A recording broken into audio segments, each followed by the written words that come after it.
Hi everyone, welcome back.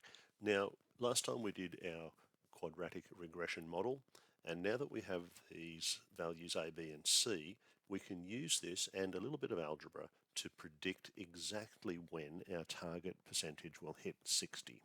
So this is what we're interested in here. We're interested in the point where the y value equals 60, and we can see there's a place here somewhere just in front of 2032 where we expect this to be true. So let's get our equation going. Y equals ax squared plus bx plus c. We'll change the y value to 60 as that's what our target is.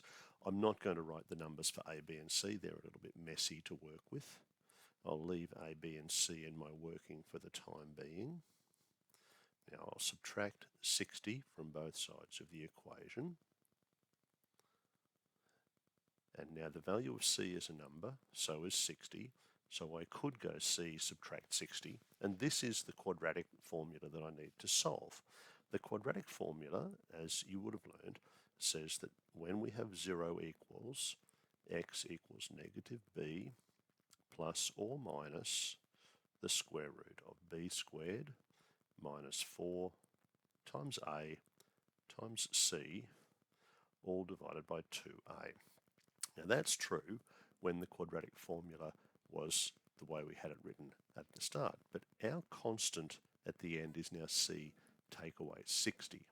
So I'll have to adjust this to be c take away 60 in this version of my formula. Of course, 60 is to answer my question, isn't it? Now that formula there, I could use my calculator and I could substitute the values of a, b and c. There's the value of a, there's the value of b, and there's the value of c. Now that would be a little bit of a diabolical calculation. I'm going to use Excel to do this for me. And just so I remember what I'm doing, I'm going to copy that across and paste that on my page, my Excel page, so I can remember what I'm doing. Now let me just bring my Excel page over here where you can see this. There we go. Have to shrink that a little bit and find where everything's gone. There it is. Just bring that back here a bit so we can see that while we're doing our working. Now, I'm going to be entering an Excel formula here, and it's a bit of a big formula, so I'll build it up in stages. Again, Excel formulas begin with an equal sign. I'm going to start by focusing on this part, b squared subtract 4ac. So where's the value of b? There it is there. Click on that cell. No typing of all those numbers. Squared, remember, is caret 2. Now I have minus 4 multiplied is an asterisk symbol, and then the value of a is this one, multiplied again. Now I have a bracket, and I'm going to go c subtract 60. In fact, I could do even better.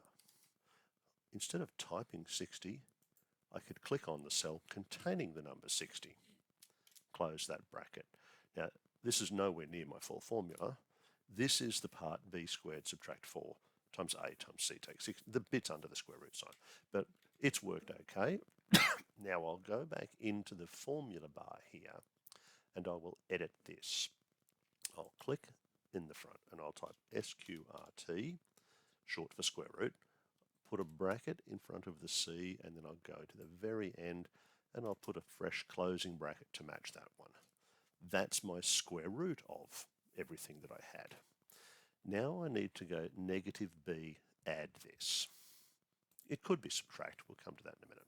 Now to get a negative of a number in Excel, we go negative 1 multiplied by, and now I'll click on the cell C13.